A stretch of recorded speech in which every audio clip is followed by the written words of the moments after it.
সুসেন কুমার রায়চৌধুরী, তার বয়স 81 বছর এবং তার পেসমেকার বসানো হয়েছে এবং তার কোমর ভেঙেছে, পা ভেঙেছে, শারীরিক অসুস্থতা খুব বেশি রকমের, কারণ তিনি লাঠি নিয়ে হাঁটছেন, খুব একটা ভালো হাঁটতে পারেন না, কানে ভালো শোনেন না।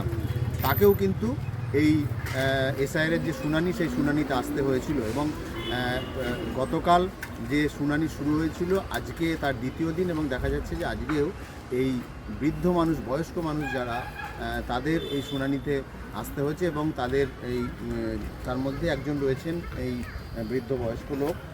তার ভেতরে যে গেলেন, কি হলো, কি কথা হলো একটু বলে দিন তো। কথা বলতে ওনারা বললেন যে আপনারা না এলেই পারতেন, এটা যদি আপনারা জানতাম আমরা আপনার বাড়িতে গিয়ে করতাম, তা আপনারা এত কষ্ট করে আসার দরকার ছিল না।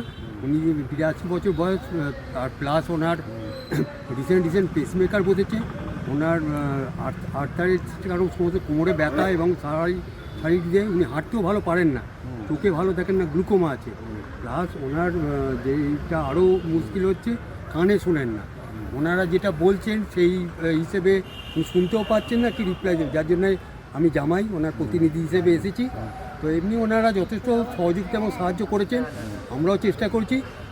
শুধু ভগবানের কাছে প্রার্থনা করব পুনর্বার যাতে আর ওনাকে না এইভাবে ভোগান্তি পোহাতে হয়, সেটা যেন একটু ওনারা রজন করে, এটাই আমাদের অনুরোধ। ওনার কি 2002 সালে নাম ছিল না? না, ওনার তখন স্ত্রী বিয়োগ হয়েছিল, আমার শাশুড়ি মাতা মারা গেছেন এবং উনি দীর্ঘদিন ধরে আমার শাশুড়ি মাতা ভুগছিলেন। তো ওই ভোগান্তির কারণে উনি ওইখানেই মানে অনেকটা সময় অতিবাহিত হয়েছে এবং ওনার তখন পোস্টিং ছিল শিলিগুড়িতে, যার জন্য এই অফিস সামলাবেন না তখন এখানে, হ্যাঁ, তো এবং বাড়ি সামলাবেন, এটা নিয়ে একটা খুব অবস্থা দুর্বিষহ হয়ে উঠেছিল ওনার জন্য। তাই জন্য ওনার ভোটটা দেওয়া হয়নি বা কোনো কারণে মিস হয়ে গেছে। এখন এইভাবেই হলো আর কি, তাও মানে অবশেষে হলো, এটাই আমাদের শান্তি যেন উনি ভোটটা দিতে পারেন। আর কি বলবো, আর তো কিছু বলার নেই।